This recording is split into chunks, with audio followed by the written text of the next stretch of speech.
রাজধানীর বুড়িগঙ্গা নদী, ঘাটে বাঁধা সারি সারি নৌকা। হঠাৎ করেই আপনার চোখ আটকে যেতে পারে তীরে বাঁধা একটি নৌকার দিকে। সেখানে ছুটছেন বহু মানুষ। নৌকাটিকে দূর থেকে দেখলে একটু অস্বাভাবিক মনে হবে, কারণ অন্য নৌকার চেয়ে সেটির চেহারাও একটু ভিন্ন। কাপড় দিয়ে ছাউনি দেয়া সেই নৌকার মধ্যে কিছু একটা খাওয়ানো হচ্ছে। জীবন অবাক না করলে কে করবে? 28% মিল্ক ফ্যাটের অবাক করার সাথে ফ্রেশ মিল্ক পাউডার। জীবন অবাক করুক প্রতিদিন। নৌকার ভেতর কি খাচ্ছে মানুষ তা জানতে এবার কাছে গিয়ে দেখা যায় ভিন্ন দৃশ্য। কেউ খাচ্ছেন ডাল, আলু ভর্তা, ভাত, কেউ বা আবার মাছ মাংস। আসলে তাদের কাউকেই ফ্রি খাওয়ানো হচ্ছে না, তবে স্বল্প দামে দেয়া হচ্ছে নানা রকমের বাহারি খানাদানা। মূলত এটি কোনো সাধারণ নৌকা নয়, এটি আস্ত একটি ভাসমান হোটেল। হ্যাঁ, আমি দেখলাম ভাই, আমরা এখানে দীর্ঘ সময় খাই, বলতে গেলে প্রতিদিনই খাই। খাবারের দাম হিসেবে মান খুবই ভালো। দেখেন, নদীর পাড়ে ডেলে ডেলে খাবার খাচ্ছি, আসলে খুবই ভালো। খাবারের দাম হিসেবে মান অনেক ভালো, আপনারা ট্রাই করতে পারেন। আমি মনে করি যে এখানে খেলে কি হতাশ হবে না, খাবারের মান খুবই ভালো। ভাসমান নৌকার উপরে খাওয়ার অনুভূতি কেমন? আসলে অনুভূতি অনেক ভালো। আমি মনে করি এসির দোকান থেকে এখানে যদি একবার কে খাবার খায় দোকানের, সে ফ্যান হয়ে যাবে, কারণ কত সুন্দর বাতাস আসতেছে, আল্লাহর রহমতের বাতাস। এর থেকে ভালো ঠান্ডা মনে হয় না কোনো জায়গায় আছে। আসলে খুব ভালো, আপনারা আসতে পারেন। ইট পাথরের এই যান্ত্রিক জীবনে নদীর স্নিগ্ধ হাওয়া গায়ে মেখে নৌকার পাটাতনে বসে ধোঁয়া ওঠা গরম আর দারুণ সব দেশি খাবার খাওয়ার চেয়ে শান্তির আর কি হতে পারে?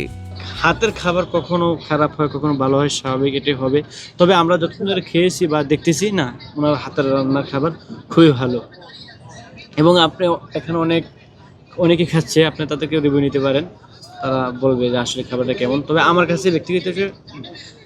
কাছে ব্যক্তিগত হিসেবে খাবার মান খুবই ভালো। নদীর বুকে ভেসে থাকা এই চমৎকার ও ব্যতিক্রমী উদ্যোগটির পেছনের কারিগর হলেন শামীম মামা এবং তার স্ত্রী।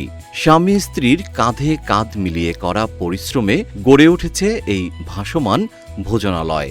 যে বসে কি করবো, মালিকের লগে দোকানটা দিলাম, যে নৌকায় দোকান রাখেন তাহলে আমাকেও বাল বাচ্চা বাঁচবে। এইভাবে কাস্টমার তো আমাকে যেহেতু পরিচিত আছে, রান্নার মান ভালো আছে, হ্যাঁ, ডাইল ভাত খাইয়ে বাঁচা যাইবে।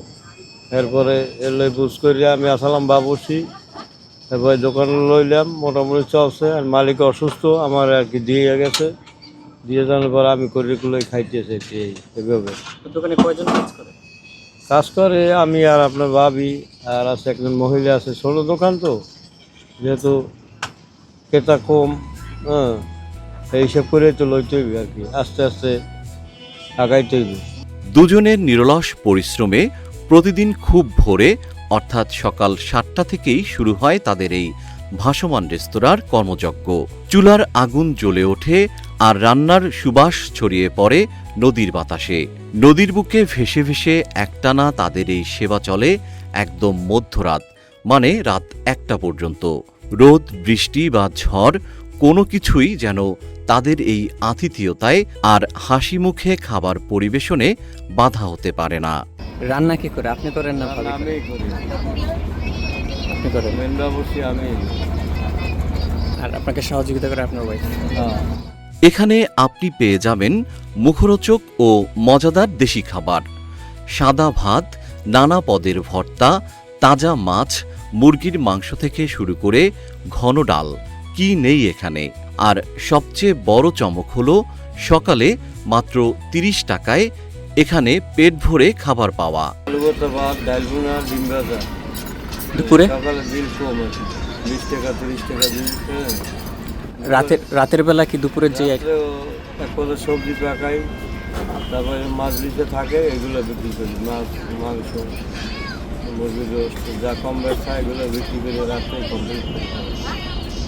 বর্তমানের এই দ্রব্যমূল্যের ঊর্ধ্বগতির যুগে যেখানে বাজারে গেলে সাধারণ মানুষের নাভিশ্বাস ওঠে, সেখানে নিম্ন ও মধ্যম আয়ের খেটে খাওয়া মানুষের কাছে শামীম মামার এই ভাসমান হোটেল যেন এক পরম স্বস্তির জায়গা। দিনমজুর থেকে শুরু করে ছাত্র ও চাকুরিজীবী সবারই ভিড় জমে এখানে। জিএম শিহাব, রূপালী বাংলাদেশ।